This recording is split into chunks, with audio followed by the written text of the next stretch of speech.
ನಮಸ್ತೆ students. So 2020-25 accounting equation ಪ್ರಾಬ್ಲಮ್ನ discuss ಮಾಡೋಣ. ಇದು ತುಂಬಾನೇ ಈಸಿ ನೀವು ಮಾಡ್ಲಿಕ್ಕೆ. ಸೊ ಏನಿದು ಅಕೌಂಟಿಂಗ್ ಈಕ್ವೇಶನ್ಸ್ ಅಂತಂದ್ರೆ asset is equal to liabilities plus capital ನ ಪ್ರೂವ್ ಮಾಡಬೇಕು. ಅಂದ್ರೆ ಅಸೆಟ್ ಎಷ್ಟಿರುತ್ತೋ ಲಯಬಿಲಿಟೀಸ್ ಕೂಡ ಅಷ್ಟೇ ಇರುತ್ತೆ ಅಂತ ಅಂದ್ಬಿಟ್ಟು ಇದ್ರಲ್ಲಿ ಒಂದೇ ಒಂದು ಸ್ಮಾಲ್ ಇಂಟ್ ಈ ಪ್ರಾಬ್ಲಮ್ ಮಾಡೋಕ್ಕಿಂತ ಮುಂಚೆ ಏನದು ಸ್ಮಾಲ್ ಇಂಟ್ ಅಂತಂದ್ರೆ when asset increases liability also increases. Asset ಜಾಸ್ತಿ ಆದ್ರೆ ಲಯಬಿಲಿಟಿನೂ ಜಾಸ್ತಿ ಆಗುತ್ತೆ. When asset decreases liability also decreases. ಅಂದ್ರೆ ಅಸೆಟ್ ಕಡಿಮೆ ಆದ್ರೆ ಲಯಬಿಲಿಟೀಸ್ ಕೂಡ ಕಡಿಮೆ ಆಗುತ್ತೆ. So plus or minus asset side ಅಲ್ಲೇ ಒಂದು ಆಡ್ ಒಂದು ಮೈನಸ್ ಇತ್ತು ಅಂದ್ರೆ ಲಯಬಿಲಿಟಿ ಸೈಡ್ ಅಲ್ಲಿ ನೋ ಚೇಂಜಸ್ ಅಂತ ಈಚ್ ಅಂಡ್ ಎವ್ರಿ ಈಕ್ವೇಶನ್ಗೂ ಕೂಡ ನಾವು ಅದನ್ನ ಪ್ರೂವ್ ಮಾಡಬೇಕು. ಸೊ ಇದು ನಿಮ್ಗೆ ಸಿಂಪಲ್ ಆಗಿ ಈಸಿಯಾಗಿ ಕೂಡ ಐಡೆಂಟಿಫೈ ಮಾಡಿ ಮಾಡಬಹುವಂಥದ್ದು. ಸೊ ಸೆಕ್ಷನ್ ಸಿ ನೀವು ನೋಡ್ತಾ ಇದ್ರೆ 14 ಮಾರ್ಕ್ಸ್ ಈ ಟ್ರಾನ್ಸಾಕ್ಷನ್ಗೆ. ಸೊ ಕ್ವೆಶನ್ ನ ಓದ್ತೀನಿ, ನಾನು ತಿರ್ಗಾ ನಿಮಗೆ ರಿಪೀಟ್ ಮಾಡ್ತೀನಿ. ಸೊ ಈ ಕ್ವೆಶನ್ ನಿಮ್ಮ ಹತ್ರನೂ ಕೂಡ ಇರಬೇಕು, ಯಾಕೆ ಒಂದು ಸ್ಕ್ರೀನ್ ಶಾಟ್ ತಗೊಂಡು ಇಟ್ಕೊಂಡಿರ್ಬೇಕು. ಸೊ ದಟ್ ನಿಮ್ಗೆ ಈಸಿ ಆಗುತ್ತೆ ಕ್ಲಾಸ್ನ ಕೇಳಲಿಕ್ಕೆ. Anunanda Venture started its business on August 1st, 2024. The owner begins with rupees 7 lakh in cash. ಇದು ಮೊದಲನೇ ಟ್ರಾನ್ಸಾಕ್ಷನ್.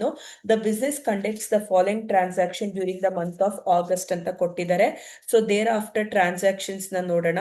ಸೊ ಇದಾದ್ಮೇಲೆ ನಮ್ಗೆ ನೆಕ್ಸ್ಟ್ ಸೊ ಟ್ರಾನ್ಸಾಕ್ಷನ್ ಕೊಟ್ಟಿದ್ದಾರೆ August 2, August 5, August 8, so August 10, August 12, August 15, 20th, 22nd, ಅದಾದ್ಮೇಲೆ 25th, 30th. So ಇಷ್ಟು transactions ಕೊಟ್ಟಿದ್ದಾರೆ. Prepare on accounting equation to show the above effects ಅಂತ ಕೊಟ್ಟಿದ್ದಾರೆ. ಅಂದ್ರೆ ಅಕೌಂಟಿಂಗ್ ಈಕ್ವೇಶನ್ ಅಂತಂದ್ರೆ ನಾನು ಸ್ಟಾರ್ಟಿಂಗ್ ಅಲ್ಲಿ ಹೇಳಿದೆ, ಏನಂತ ಹೇಳಿದೆ, asset is equal to liabilities plus capital ನ ನೀವು ಪ್ರೂವ್ ಮಾಡಬೇಕು ಅಂತ ಹೇಳಿದ್ದೆ. ಸೊ ಇನ್ನ ಒಂದ್ಸಲಿ ಡಿಸ್ಕಸ್ ಮಾಡೋಣ. ಏನದು ಅಂತಂದ್ರೆ asset is equal to liabilities plus capital. So ನೀವು ಯಾವ ರೀತಿ ಕಾಲಮ್ ನ ಡ್ರಾಫ್ಟ್ ಮಾಡ್ತೀರಾ ಅಂತಂದ್ರೆ ಫಸ್ಟ್ ಒನ್ ಡೇಟ್ ಆದ್ರೂ ತೊಂದರೆ ಇಲ್ಲ ಸೀರಿಯಲ್ ನಂಬರ್ ಅಂತ ನಾವು ಬರ್ಕೊಬಹುದು, ಸರಿನಾ? ಸೊ ಬೆಟರ್ ಒಂದೊಂದು ಟ್ರಾನ್ಸಾಕ್ಷನ್ಗೂ ಲೈಕ್ ಸೀರಿಯಲ್ ನಂಬರ್ಕ್ಕಿಂತ ಡೇಟ್ ಬರ್ಕೊಳೋದೇ ಬೆಟರು. ನಾನು ಇಲ್ಲಿ ಈಸಿ ಆಗ್ಲಿ ಅಂತ ಅಂದ್ಬಿಟ್ಟು ಫಸ್ಟ್ ಏನ್ ಮಾಡಿದೀನಿ, ಲೈನ್ ಬಿಟ್ಕೊಂಡು ಡೇಟ್ ನ ಬರ್ಕೊಂಡ್ಬಿಟ್ಟಿದೀನಿ. ಅಂದ್ರೆ ಅರ್ಥ ಮಾಡಿಸ್ಲಿಕ್ಕೆ ಈಸಿ ಆಗುತ್ತೆ ಅಂತ ಅಂದ್ಬಿಟ್ಟು. ಸೊ ಇದಾದ್ಮೇಲೆ ನೆಕ್ಸ್ಟ್ ಒನ್ ಟ್ರಾನ್ಸಾಕ್ಷನ್. ಸೊ ಇದಾದ್ಮೇಲೆ ಎಫೆಕ್ಟ್ಸ್ ಅಂದ್ರೆ ಯಾವ್ದು ಅಸೆಟ್ ಯಾವ್ದು ಅಂತ ನೆಕ್ಸ್ಟ್ ಅಮೌಂಟ್ ಬರ್ಕೋತೀನಿ. ಸೊ ಇಲ್ಲಿ ಕೂಡ ಎಫೆಕ್ಟ್ಸ್ ಅಂದ್ರೆ ಯಾವ್ದು ಲಯಬಿಲಿಟೀಸ್ ಅಂತ ಇಲ್ಲಿ ಅಮೌಂಟ್ ಬರ್ಕೋತೀನಿ, ಸರಿನಾ? ಸೊ ಮೊದಲನೇ transaction students 1/8/2024 owner begins with cash. ಅಂದ್ರೆ ಓನರ್ ಹತ್ರ ಕ್ಯಾಶ್ ಇದೆ. ಸೊ ಕ್ಯಾಶ್ ಇದೆ ಅಂತಂದ್ರೆ ಕ್ಯಾಶ್ ನಾವು ಇಲ್ಲಿ ಸಿಂಬಲ್ ಇನ್ಕ್ರೀಸ್ ಮತ್ತೆ ಡಿಕ್ರೀಸ್ ಹಾಕಕ್ಕಾಗಲ್ಲ. ಇನ್ಕ್ರೀಸ್ ಅಂದ್ರೆ ಪ್ಲಸ್ ಅಂತ ಹಾಕೋಣ, ಡಿಕ್ರೀಸ್ ಅಂತಂದ್ರೆ ಮೈನಸ್ ಅಂತ ಹಾಕೋಣ. ಸೊ ಕ್ಯಾಶ್ ಎಷ್ಟಿತ್ತು, ಕ್ಯಾಶ್ ಹತ್ರ 7 lakh ಇತ್ತು, ಓನರ್ ಹತ್ರ 7 lakh ಇತ್ತು. ವೆನ್ ಅಸೆಟ್ ಇನ್ಕ್ರೀಸಸ್, ಪ್ಲಸ್ ಅಂತಂದ್ರೆ ಇನ್ಕ್ರೀಸ್ ಅಂತ ಹೇಳಿದೆ. So when asset increases liability also increases. Liability ಏನು, ಕ್ಯಾಪಿಟಲ್. ಸೊ ಲಯಬಿಲಿಟಿ ಏನು, ಕ್ಯಾಪಿಟಲ್. ಸೊ ಕ್ಯಾಪಿಟಲ್ ಎಷ್ಟಿದೆ, 7 lakh ಇರುತ್ತೆ. So when asset increases liability also increases. So immediate ಆಗಿ ಏನ್ ಮಾಡ್ತೀನಿ ಅಂತಂದ್ರೆ ಇಲ್ಲಿ ಟೋಟಲ್ ಮಾಡ್ಕೊಂಡ್ಬಿಡೋಣ. ಸೊ ಎಷ್ಟು ಅಮೌಂಟ್ ಅಂತ ಅಂದ್ಬಿಟ್ಟು ಇಲ್ಲಿ ಕಾಣಿಸ್ತಿದೆ ಅಲ್ವಾ, ಎಲ್ಲೋ ಮಾರ್ಕ್ ಹಾಕಿರೋಂಥದ್ದು, ಇದನ್ನ ಟೋಟಲ್ ಮಾಡ್ಕೊಂಡ್ಬಿಡೋಣ. ಸೊ ಮೊದಲನೇ ಟ್ರಾನ್ಸಾಕ್ಷನ್ ಇಷ್ಟೇ. ಸೊ ನಿಮ್ಗೆ ಅರ್ಥ ಆಗಿದೆ ಅನ್ಕೋತೀನಿ. ಓನರ್ ಬಿಗಿನ್ಸ್ ವಿತ್ ಕ್ಯಾಶ್, ಅವನ ಹತ್ರ ಕ್ಯಾಶ್ ಇದೆ ಅಂತಂದ್ರೆ cash increase. When asset increases liability also increases. Next second transaction, 2nd August 2024 purchase goods worth rupees ಎಷ್ಟು ಕೊಟ್ಟಿದ್ದಾರೆ, 80,000 ಗೂಡ್ಸ್ ನ ಪರ್ಚೇಸ್ ಮಾಡ್ತಾ ಇದೀವಿ. ಸೊ ಹೇಗೆ ಪರ್ಚೇಸ್ ಮಾಡ್ತಾ ಇದೀವಿ ಅಂತಂದ್ರೆ ನಮ್ಗಲ್ಲಿ ಕ್ಯಾಶ್ ಕ್ರೆಡಿಟ್ ಅಂತ ಮೆನ್ಷನ್ ಮಾಡಿಲ್ಲ. ಮೆನ್ಷನ್ ಮಾಡಲೇ ಇದ್ದಾಗ ನಾವು ಕ್ಯಾಶ್ ಕೊಟ್ಟಿನೇ ಪರ್ಚೇಸ್ ಮಾಡ್ತಾ ಇರೋದು. ಸೊ ಎಫೆಕ್ಟ್ ಏನಾಗುತ್ತೆ, ಸ್ಟಾಕ್ ಬರುತ್ತೆ, ಹೌದಲ್ವಾ? ಸ್ಟಾಕ್ ಬರುತ್ತೆ ಅಂತಂದ್ರೆ ಇನ್ಕ್ರೀಸ್. ಸೊ ಇನ್ಕ್ರೀಸ್ ಅಂತಂದ್ರೆ ಇಲ್ಲಿ ಸ್ಟಾಕ್ ಬರುತ್ತೆ ಅಂತ ಹೇಳದ್ನಲ್ಲ. ಸೊ ಹೇಗೆ ತಗೋತಾ ಇರೋದು ಅಂತಂದ್ರೆ ಕ್ಯಾಶ್ ಕೊಡ್ತಾ ಇದೀವಿ. ಸೊ ಕ್ಯಾಶ್ ಏನಾಗುತ್ತೆ, ಡಿಕ್ರೀಸ್ ಆಗುತ್ತೆ. ಸೊ ಒಂದು ಬರ್ತಿದೆ, ಒಂದು ಸ್ಟಾಕ್ ಬರುತ್ತೆ, ಕ್ಯಾಶ್ ಡಿಕ್ರೀಸ್ ಆಗುತ್ತೆ. ಎಷ್ಟು, 80,000 ಅಂತ ಕೊಟ್ಟಿದ್ದಾರೆ. ಎಷ್ಟು ಕೊಟ್ಟಿದ್ದಾರೆ, 80,000 ಅಂತ ಕೊಟ್ಟಿದ್ದಾರೆ. ಸೊ ಎಷ್ಟು ಕ್ಯಾಶ್ ಕಡಿಮೆ ಆಯ್ತು, 80,000. ಸೊ ಇಲ್ಲೇ ನೋಡಿ, ಪ್ಲಸ್ ಆರ್ ಮೈನಸ್ ಇಲ್ಲಿ ನೋ ಚೇಂಜ್. ಅಂದ್ರೆ ಈ ಕಡೆ ಯಾವುದೇ ರೀತಿ ಟ್ರಾನ್ಸಾಕ್ಷನ್ ಬರಲ್ಲ, ಯಾಕಂದ್ರೆ ಇಲ್ಲೇ ಪ್ಲಸ್ ಮಾಡಿದೀವಿ ಮೈನಸ್ ಮಾಡಿದೀವಿ. ಸೊ ಇಲ್ಲಿ ಏನ್ ಬರ್ಕೋತೀವಿ ಅಂದ್ರೆ ಆಸ್ ಇಟ್ ಈಸ್ 7 lakh ಅಂತ ಬರ್ಕೋತೀವಿ. ಈ ಕಡೆನೂ ಕೂಡ ಆಸ್ ಇಟ್ ಈಸ್ 7 lakh ಅಂತ ಬರ್ಕೋತೀವಿ. ಸರಿನಾ ಸ್ಟೂಡೆಂಟ್ಸ್? ಸೊ ಸ್ಟಾಕ್ ಬರ್ತಿದೆ ಅಂತಾರೆ ಇನ್ಕ್ರೀಸ್ ಆಗುತ್ತೆ. ಹೇಗೆ ತಗೋತಾ ಇರೋದು? ಕ್ಯಾಶ್ ಕೊಟ್ಟು. ಕ್ಯಾಶ್ ಏನಾಗುತ್ತೆ? ಡಿಕ್ರೀಸ್ ಆಗುತ್ತೆ. ಇಲ್ಲಿ ಒಂದು ಪ್ಲಸ್, ಇಲ್ಲಿ ಮೈನಸ್, ಈ ಕಡೆ ನೋ ಚೇಂಜ್. ಸೊ 7 lakh ಹಾಗೆ ರಿಟೈನ್ ಮಾಡ್ಕೊಂಡಿದೀವಿ. ಸೊ ನೆಕ್ಸ್ಟ್ ಒನ್ ಪೇಡ್ ಅಂದ್ರೆ 5th August ಅಂತ ಕೊಟ್ಟಿದ್ದಾರೆ. Paid monthly office rent pay ಮಾಡ್ತಾ ಇದೀವಿ ಅಂತಂದ್ರೆ ಸೊ ನಮ್ಗೆ ಕ್ಯಾಶ್ ಕಡಿಮೆ ಆಗುತ್ತೆ. ಸೊ ಕ್ಯಾಶ್ ಕಡಿಮೆ ಆಗುತ್ತೆ ಅಂದ್ರೆ ಕ್ಯಾಶ್ ಇಲ್ಲಿ ಬರ್ಕೊಂಡು ಮೈನಸ್ ಸಿಂಬಲ್ ಅಂತ ಬರ್ಕೋತೀವಿ. ಎಷ್ಟು ಕ್ಯಾಶ್ ಕಡಿಮೆ ಆಗುತ್ತೆ?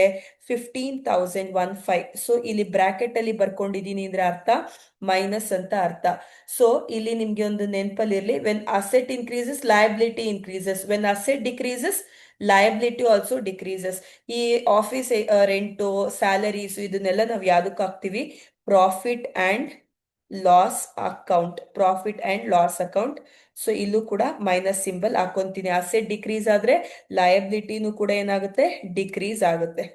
ಸರಿನಾ? ಅಕಸ್ಮಾತ್ ನಿಮ್ಗೆ ಪ್ರಾಫಿಟ್ ಅಂಡ್ ಲಾಸ್ ಅಕೌಂಟ್ ಅಂತ ಆ ಮಿನಿಟ್ ಅಲ್ಲಿ ಹಾಕೊಂಡ್ಲಿಕ್ಕೆ ಬರ್ಲಿಲ್ಲ ಅಂದ್ಕೊಳ್ಳಿ, ಮರ್ತೋಗ್ಬಿಟ್ಟಿದ್ರ ಅಂದ್ರೆ ಲಯಬಿಲಿಟಿ ಅಂತಾನೆ ತೋರಿಸಿ, ಏನೂ ಆಗಲ್ಲ. ಈಗ ಇಲ್ಲಿ 7 lakh ಇದೆಯಲ್ವಾ, ಈ 7 lakh ಇಂದ ಈ 15,000 ಮೈನಸ್ ಮಾಡಬೇಕು. 6,85,000 ಬರುತ್ತೆ. ಎಷ್ಟು ಬರುತ್ತೆ? 6,85,000. ಓಕೆ, ಸರಿನಾ?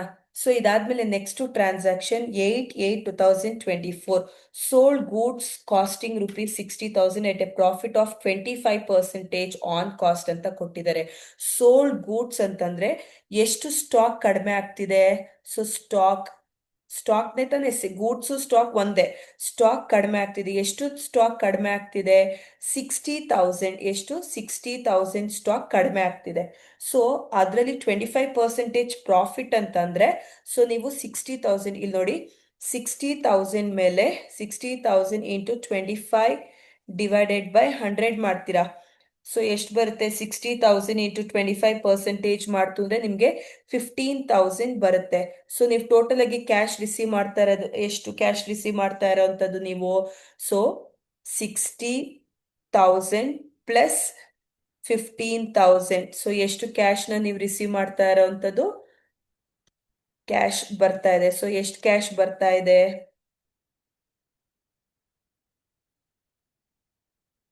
60,000 ಜೊತೆಗೆ 25% ಪ್ರಾಫಿಟ್ ಅಂದ್ರೆ ಟೋಟಲ್ ಆಗಿ ಕ್ಯಾಶ್ ರಿಸೀವ್ ಮಾಡ್ತಾ ಇರೋದು ಎಷ್ಟಾಗುತ್ತೆ? 75,000 ಆಗುತ್ತೆ. ಸೊ ಈಗ ಇಲ್ಲಿ ಈ ಕಡೆ ಸೊ ಬಂದಿರೋಂಥ ಪ್ರಾಫಿಟ್ ನ ನಾವು ಎಲ್ಲಿಗೆ ಹಾಕೋಬೇಕಾಗುತ್ತೆ ಅಂತಂದ್ರೆ ಪ್ರಾಫಿಟ್ ಅಂಡ್ ಲಾಸ್ ಅಕೌಂಟ್ ಎಷ್ಟು ಅಮೌಂಟ್ ಹಾಕೋಬೇಕು ಪ್ರಾಫಿಟ್ ಅಂಡ್ ಲಾಸ್ ಅಕೌಂಟ್ಗೆ? 15,000 ಮಾತ್ರನೇ. ಸೊ ಇನ್ನೊಂದ್ಸಲಿ ಹೇಳ್ತೀನಿ ಕೇಳಿಸ್ಕೊಳ್ಳಿ students. Profit and loss account. ಈಗ sold goods costing 60,000. So stock ಎಷ್ಟು ಕಡಿಮೆ ಆಯ್ತು? 60,000. ಇದ್ರ ಬಗ್ಗೆ ನೋ ಡೌಟ್. ಅದು ಪ್ರಾಫಿಟ್ ಅಲ್ಲಿ ಸೇಲ್ ಮಾಡ್ತಾ ಇರೋದು. ಸೊ ಎಷ್ಟು ಪ್ರಾಫಿಟ್ ಅಂದ್ರೆ ಟೋಟಲ್ ಆಗಿ ನಾವು ಕ್ಯಾಶ್ ರಿಸೀವ್ ಮಾಡ್ತಾ ಇರೋದು ಎಷ್ಟು? 60,000 ಮೇಲೆ 25% ಮಾಡಿದ್ರೆ 15,000 ಬರುತ್ತೆ. ಸೊ 60,000 ಪ್ಲಸ್ 15,000 ಅಂತಾರೆ. ಟೋಟಲ್ ಆಗಿ ಕ್ಯಾಶ್ ರಿಸೀವ್ ಮಾಡ್ತಾ ಇರೋದು ಎಷ್ಟು? 75,000 ಅಷ್ಟು ಕ್ಯಾಶ್ ನ ರಿಸೀವ್ ಮಾಡ್ತಾ ಇದೀವಿ. ಸೊ ಈ ಲಾಭ ಅಂದ್ರೆ ಪ್ರಾಫಿಟ್ ಬಂದಿರೋದನ್ನ ನಾವು ಎಲ್ಲಿಗೆ ಟ್ರಾನ್ಸ್ಫರ್ ಮಾಡ್ತೀವಿ? P&L ಅಕೌಂಟ್ಗೆ ಟ್ರಾನ್ಸ್ಫರ್ ಮಾಡ್ತೀವಿ. ಎಲ್ಲಿಗೆ ಟ್ರಾನ್ಸ್ಫರ್ ಮಾಡ್ತೀವಿ? ಪ್ರಾಫಿಟ್ ಅಂಡ್ ಲಾಸ್ ಅಕೌಂಟ್ಗೆ ಟ್ರಾನ್ಸ್ಫರ್ ಮಾಡ್ತೀವಿ. ಈಗ 6,85,000 ಮೈನಸ್ 60,000 ಪ್ಲಸ್ 75,000 ಮಾಡ್ತೀರಾ. ಅವಾಗ ನಿಮ್ಗೆ ಎಷ್ಟು ಬರುತ್ತೆ? 7 ಎಷ್ಟು ಬರುತ್ತೆ? ಸೊ ಈ ಕಡೆ ನಮಗೆ ಡಿಫ್ರೆನ್ಸ್ ಚೇಂಜಸ್ ಆಗಿರೋದು ಬರೀ 15,000. ಸೊ 6,85,000 ಪ್ಲಸ್ 15,000 ಅಂತಂದ್ರೆ ಸೊ ನಮ್ಗೆ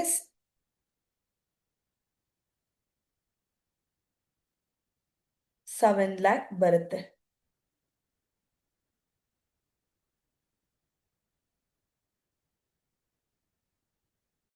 ಎಸ್, ನೋಡಿ ಸ್ಟೂಡೆಂಟ್ಸ್, 6,85,000 ಪ್ಲಸ್ ಮೈನಸ್ 60,000 ಪ್ಲಸ್ 75,000 ಮಾಡ್ತೀರಾ ಅಂತಂದ್ರೆ ನಿಮ್ಗೆ ಇಲ್ಲಿ ಎಷ್ಟು ಬರ್ಕೋಬೇಕಾಗುತ್ತೆ? ನೀವು 7 lakh ಬರ್ಕೋಬೇಕಾಗುತ್ತೆ. ಎಷ್ಟು ಬರ್ಕೋಬೇಕಾಗುತ್ತೆ? 7 lakh ಬರ್ಕೋಬೇಕಾಗುತ್ತೆ. ಈ ಕಡೆನೂ ಕೂಡ ಅಷ್ಟೇ 6,85,000 ಪ್ಲಸ್ 15,000 ಮಾಡ್ತಾರೆ ನಿಮ್ಗೆ ಎಷ್ಟು ಬರುತ್ತೆ? 7 lakh ಬರುತ್ತೆ. ಸೊ ಈಗ ನೆಕ್ಸ್ಟ್ ಟ್ರಾನ್ಸಾಕ್ಷನ್ 10th 8 ಏನಂತ ಕೊಟ್ಟಿದ್ದಾರೆ, ಇಂಟ್ರೊಡ್ಯೂಸ್ಡ್ ಅಡಿಷನಲ್ ಕ್ಯಾಪಿಟಲ್, ಇನ್ನ ಸ್ವಲ್ಪ ಕ್ಯಾಪಿಟಲ್ ನ ಇಂಟ್ರೊಡ್ಯೂಸ್ ಮಾಡಿದ್ರು. ಸೊ ಕ್ಯಾಶ್ ಎಷ್ಟಿರುತ್ತೆ? ಸೊ ಇಂಟ್ರೊಡ್ಯೂಸ್ಡ್ ಕ್ಯಾಪಿಟಲ್ ಅಂತಂದ್ರೆ ಕ್ಯಾಶ್ ಎಷ್ಟು? ಕ್ಯಾಶ್ ಸೊ ಎಷ್ಟು ಕೊಟ್ಟಿದ್ದಾರೆ? ಅಮೌಂಟ್ ಎಷ್ಟು ಕೊಟ್ಟಿದ್ದಾರೆ? 50,000. 50,000. When asset increases liability also increases. So capital ಎಷ್ಟು? ಕ್ಯಾಪಿಟಲ್ ಇಲ್ಲಿದೆ.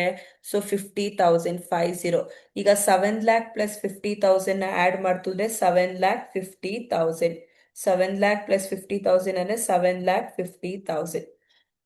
ಸರಿನಾ ಸ್ಟೂಡೆಂಟ್ಸ್? ಈ ಟ್ರಾನ್ಸಾಕ್ಷನ್ ನಿಮ್ಗೆ ಅರ್ಥ ಆಗಿದೆ ಅನ್ಕೋತೀನಿ. Next one, 12th August 2024, purchase goods on credit. On credit ಅಂದ್ರೆ ಸಾಲ. ಸೊ ಪರ್ಚೇಸ್ ಗೂಡ್ಸ್ ಅಂತಂದ್ರೆ ಸ್ಟಾಕ್ ಬರುತ್ತೆ. ಸೊ ಎಷ್ಟು ಬರುತ್ತೆ ಸ್ಟಾಕು? ಸೊ ಅಮೌಂಟ್ ಎಷ್ಟು ಕೊಟ್ಟಿದ್ದಾರೆ ನೋಡಿ ಸ್ಟೂಡೆಂಟ್ಸ್? 55,000 ಅಂತ ಕೊಟ್ಟಿದ್ದಾರೆ. ಸೊ ಆನ್ ಕ್ಯಾಶ್ ಆಗಿದ್ರೆ ಇಲ್ಲೇ ತಗೋಬಹುದಾಯ್ತು. ಆನ್ ಕ್ರೆಡಿಟ್ ಅಂತ ಕೊಟ್ಟಿದ್ದಾರೆ. So when asset increases liability also increases. ಯಾರೋನು? ಕ್ರೆಡಿಟಾಸ್ ಅಂತ MNO ಸಪ್ಲೈಯರ್ಸ್ ಏನಾಗ್ತಾರೆ? ಕ್ರೆಡಿಟಾಸ್ ಆಗ್ತಾರೆ. ಸೊ ಸಾಲದ ಮುಖಾಂತರ ಪರ್ಚೇಸ್ ಮಾಡ್ತಾ ಇರುವಂತದ್ದು. ಸೊ ಈ ಕಡೆನೂ ಕೂಡ ನಾವು ಎಷ್ಟು ತಗೋತೀವಿ? 55,000. ಸೊ ಈಗ 7,50,000 ಪ್ಲಸ್ 55,000 ಮಾಡಬೇಕಾಗುತ್ತೆ. ಸೊ ಎಷ್ಟು ಬರುತ್ತೆ? 8,05,000. ಎಷ್ಟು ಬರುತ್ತೆ? 8,05,000 ಬರುತ್ತೆ. 8,05,000. ಸೊ ಇದಾಗಿದೆ. ನೆಕ್ಸ್ಟ್ ಟ್ರಾನ್ಸಾಕ್ಷನ್ಗೆ ಹೋಗೋಣ. ಸೊ ನೆಕ್ಸ್ಟ್ ಟ್ರಾನ್ಸಾಕ್ಷನ್ ಏನು? 15/8/24, ಬಾಟ್ ಆಫೀಸ್ ಎಕ್ವಿಪ್ಮೆಂಟ್ ಎಷ್ಟಕ್ಕೆ ತಗೋಬರ್ತಾ ಇದ್ದಾರೆ ಅಂತಂದ್ರೆ ಆಫೀಸ್ ಎಕ್ವಿಪ್ಮೆಂಟ್ ನ 30,000ಗೆ. ಏನ್ ಬರ್ತಾ ಇದೆ ನಮ್ಗೆ? Office equipment. ಸೊ ಬ್ರಾಕೆಟ್ ಅಲ್ಲಿ ನಾನು ಏನಂತ ಬರ್ಕೋತೀನಿ ಅಂತಂದ್ರೆ ಪ್ಲಸ್ ಅಂತ ಬರ್ಕೋತೀನಿ. ಆಫೀಸ್ ಎಕ್ವಿಪ್ಮೆಂಟ್ ಎಷ್ಟು? ಆಫೀಸ್ ಎಕ್ವಿಪ್ಮೆಂಟ್ ಬರ್ತಾ ಇರೋಂಥದ್ದು ಅಮೌಂಟು ಸೊ ನಮ್ಗೆ 30,030 ಬರ್ತಾ ಇದೆ. ಸೊ ಆಫೀಸ್ ಎಕ್ವಿಪ್ಮೆಂಟ್ ಯಾವ ಮುಖಾಂತರ ಪರ್ಚೇಸ್ ಮಾಡ್ತಾ ಇರೋದು? ಸೊ ನಮ್ಮ ಹತ್ರ ಕ್ಯಾಶ್ ಮುಖಾಂತರ ಪರ್ಚೇಸ್ ಮಾಡ್ತಾ ಇರೋದು. ಅವಾಗ ಕ್ಯಾಶ್ ಏನಾಗುತ್ತೆ? ಕಡಿಮೆ ಆಗುತ್ತೆ. ಕಡಿಮೆ ಅಂತಂದ್ರೆ ನಾವ್ ಏನಂತ ಬರ್ಕೋತೀವಿ? ಮೈನಸ್. ಸೊ 30,000 ಬರ್ತಾ ಇದೆ ಇದು ಆಫೀಸ್ ಎಕ್ವಿಪ್ಮೆಂಟ್. ಸೊ ಕ್ಯಾಶ್ ಕಡಿಮೆ ಆಗ್ತಿದೆ. ಎಷ್ಟು ಕ್ಯಾಶ್ ಕಡಿಮೆ ಆಗ್ತಿದೆ? 30,000 ಕಡಿಮೆ ಆಗ್ತಿದೆ. Plus or minus no change. Plus or minus ಏನಾಗ್ತಿದೆ? No change. ಸರಿನಾ? ಸೊ ಇವಾಗ ಅಂದ್ರೆ ಆಸ್ ಇಟ್ ಈಸ್ 8,05,000 ಇಲ್ಲೇ ಬರ್ಕೋತೀರಾ. ಸೊ 8,05,000 ಆಸ್ ಇಟ್ ಈಸ್ ಬರ್ಕೋತೀರಾ. ಸೊ ಇದಾದ್ಮೇಲೆ next one paid to MNO suppliers. Paid ಅಂತಂದ್ರೆ ಕ್ಯಾಶೇ ಕೊಡ್ಬೇಕು. ಏನ್ ಕೊಡ್ಬೇಕು? ಕ್ಯಾಶೇ ಕೊಡ್ಬೇಕು. ಕ್ಯಾಶ್ ಕಡಿಮೆ ಆಗುತ್ತೆ. ಸೊ ಮೈನಸ್ ಎಷ್ಟು? 25,000. ಇದನ್ನು ಕೂಡ ಬ್ರಾಕೆಟ್ ಅಲ್ಲೇ ಬರ್ಕೋತೀರಾ. 25,000. ಸೊ MNO ಸಪ್ಲೈಯರ್ಸ್ ಅಂತಂದ್ರೆ ಸೊ ಕ್ರೆಡಿಟರ್ಸ್ ಬರ್ಡನ್ ಕೂಡ ಏನಾಗುತ್ತೆ? ಕಡಿಮೆ ಆಗುತ್ತೆ. So when asset decreases liability also decreases. When asset decreases liability also decreases. ಎಷ್ಟು? 25,000. ಸೊ ಇದನ್ನ ಬ್ರಾಕೆಟ್ ಅಲ್ಲಿ ಬರ್ಕೋತೀರಾ. 25,000. ಸೊ ಈಗ 8,05,000 ಇಂದ 25,000 ನ ಮೈನಸ್ ಮಾಡೋಣ. ಸೊ ಎಷ್ಟು ಬರುತ್ತೆ ಅವಾಗ? 7,80,000. ಎಷ್ಟು ಬರುತ್ತೆ? 7,80,000. So both the side 7,80,000. ಇದಾದ್ಮೇಲೆ next transaction deposited into bank. ಅಂದ್ರೆ ಡೆಪಾಸಿಟೆಡ್ ಇಂಟು ಬ್ಯಾಂಕ್ ಅಂತಾರೆ, ನಮ್ಗೆ ಬ್ಯಾಂಕ್ ಅಕೌಂಟ್ ಕ್ರಿಯೇಟ್ ಆಗುತ್ತೆ ಅಲ್ವಾ? ಸೊ ಆಡ್ ಅಂತ ಮಾಡ್ತೀವಿ. ಸೊ ಇದಾದ್ಮೇಲೆ ಕ್ಯಾಶ್ ಸುಮ್ನೆ ಹಾಗೆ ಓಪನ್ ಮಾಡ್ಬಿಡ್ತಾರ? ಅವ್ರಿಗೆ ಏನ್ ಕೊಡ್ಬೇಕು ನಾವು? ಕ್ಯಾಶ್ ಕೊಡ್ಬೇಕು. ಸೊ ಕ್ಯಾಶ್ ಏನಾಗುತ್ತೆ? ಕಡಿಮೆ ಆಗುತ್ತೆ. ಸೊ ಎಷ್ಟು ಬ್ಯಾಂಕ್ ಅಕೌಂಟ್ ಓಪನ್ ಮಾಡಕ್ ದುಡ್ಡು ಕೊಡ್ತಾ ಇರೋದು? 30,000 add again 30,000 minus 30,000 add 30,000 minus plus or minus no change. Plus or minus ಏನಾಗುತ್ತೆ? No change. ಸೊ ಇವಾಗ ಇಲ್ಲಿ ಏನಂತ ಬರ್ಕೋತೀರಾ? ಸೇಮ್ 7,80,000 ಬರ್ಕೋತೀರಾ. 7,80,000 ಅಂತಾನೆ ಬರ್ಕೋತೀರಾ. ಸೊ ಇದಾದ್ಮೇಲೆ next transaction paid utility. Paid ಅಂತಾರೆ ಕ್ಯಾಶ್ ಹೊರಗಡೆ ಹೋಗ್ತಿದೆ ಅಂತಂದ್ರೆ ಮೈನಸ್ ಸಿಂಬಲ್. ಎಷ್ಟು ಪೇ ಮಾಡ್ತಾ ಇದ್ದಾರೆ? 10,000. ಸೊ ಈ ಪ್ರಾಬ್ಲಮ್ ನ ಮಾಡ್ತಾ ಇದೀವಿ ಅಂತಂದ್ರೆ ನಿಮ್ ಹತ್ರ ಕ್ವೆಶನ್ ಕೂಡ ಇರ್ಬೇಕು. ಒಂದ್ ಸ್ಕ್ರೀನ್ ಶಾಟ್ ತಗೊಂಡಿರ್ತೀರಾ ಅನ್ಕೋತೀನಿ. ಸೊ ಇದಾದ್ಮೇಲೆ ಈ ಕಡೆ when asset decreases liability also decreases. So ಈ ಕಡೆ ನೀವೇನಂತ ಬರ್ಕೋತೀರಾ? Profit and loss account, profit and loss account bracket ಅಲ್ಲಿ ಮೈನಸ್ ಸಿಂಬಲ್. ಸೊ ಎಷ್ಟು? 10,000. ಎಷ್ಟು? 10,000. ಸೊ ಈಗ ಎರಡು ಕಡೆ ಏನಂತ ಬರ್ಕೋತೀರಾ? 7,70,000. ಸೊ ಈ ಕಡೆನೂ ಕೂಡ ಅಷ್ಟೇ 7,70,000. ಸೊ ಇದಾದ್ಮೇಲೆ withdrew for personal use. Withdrew for personal use ಅಂತಂದ್ರೆ ಕ್ಯಾಶ್ ನ ಡ್ರಾ ಮಾಡ್ತಾ ಇದೀವಿ. ಕ್ಯಾಶ್ ಏನಾಗುತ್ತೆ? ಕಡಿಮೆ ಆಗುತ್ತೆ. ಕ್ಯಾಶ್ ಏನಾಗುತ್ತೆ? ಕಡಿಮೆ ಆಗುತ್ತೆ. ಎಷ್ಟು ಕಡಿಮೆ ಆಗುತ್ತೆ? 20,000. 20,000 ಅಷ್ಟು ಕ್ಯಾಶ್ ಏನಾಗುತ್ತೆ? ಕಡಿಮೆ ಆಗುತ್ತೆ. 20,000. When asset decreases liability also decreases. Capital ಕೂಡ ಏನಾಗುತ್ತೆ? ಕಡಿಮೆ ಆಗುತ್ತೆ. ಕ್ಯಾಪಿಟಲ್ ಕೂಡ ಕಡಿಮೆ ಆಗುತ್ತೆ. ಬ್ರಾಕೆಟ್ ಅಲ್ಲಿ 20,000. ಸೊ ಇದಾದ್ಮೇಲೆ 7,70,000 ಇಂದ 20,000 ನ ಮೈನಸ್ ಮಾಡ್ಬೇಕಾಗುತ್ತೆ. ಮೈನಸ್ ಮಾಡ್ತು ಅಂದ್ರೆ ನಿಮ್ಗೆ ಆನ್ಸರ್ ಎಷ್ಟು ಬರುತ್ತೆ ಅಂದ್ರೆ 7,50,000. ಸೊ 7,50,000. ಸೊ ಇಲ್ಲಿ ನಾವ್ ಏನಂತ ಪ್ರೂವ್ ಮಾಡಿದ್ವಿ? ಎಲ್ ಎಚ್ ಎಸ್ ಅಂದ್ರೆ left hand side is equal to right hand side. So R H S L H S ಎರಡು ಕೂಡ ಈಕ್ವಲ್ ಆಗಿದೆ ಅನ್ನೋದನ್ನ ನಾವು ಈ ಕ್ವೆಶನ್ ಅಲ್ಲಿ ಪ್ರೂವ್ ಮಾಡಿದೀವಿ. ಸೊ ಇದು ಬಿಟ್ಟು ನಿಮ್ಗೆ ಬೇರೆ ಮೆಥಡ್ ಅಲ್ಲೂ ಕೂಡ ಅರ್ಥ ಆಗಿದೆ ಅಂತಂದ್ರೆ, ನೀವು ಬೇರೆ ಕಡೆ ಹೇಳ್ಕೊಟ್ಟಿರೋದು ಅರ್ಥ ಆಗಿದೆ ಅಂದ್ರೆ ನೀವು ಅದನ್ನು ಕೂಡ ಫಾಲೋ ಮಾಡ್ಬೋದು ಸ್ಟೂಡೆಂಟ್ಸ್. ಐ ಹೋಪ್ ನಿಮ್ಗೆ ಇದು ಅರ್ಥ ಆಗಿದೆ ಅನ್ಕೊಂತೀನಿ. ಮೇಕ್ ಶೋರ್ ನೀವು ಈಚ್ ಅಂಡ್ ಎವ್ರಿ ಟ್ರಾನ್ಸಾಕ್ಷನ್ ನ ನೋಡ್ಕೋಬೇಕಾಗುತ್ತೆ. Thank you students.